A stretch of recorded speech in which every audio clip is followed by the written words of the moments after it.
a Tesla Cybertruck owner injured while taking delivery of his brand new truck.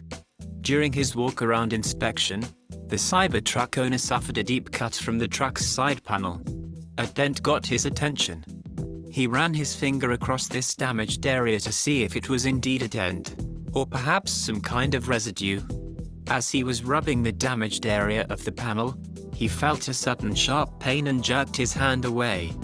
Due to the angle of his arm, he apparently slit his wrist open on the extremely sharp corner where the side panels and the tailgate meet.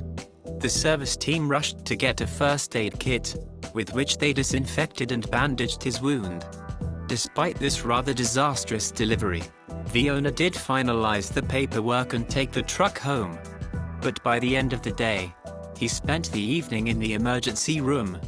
The unusually sharp corners of the Cybertruck's exterior could prove dangerous to both owners and pedestrians.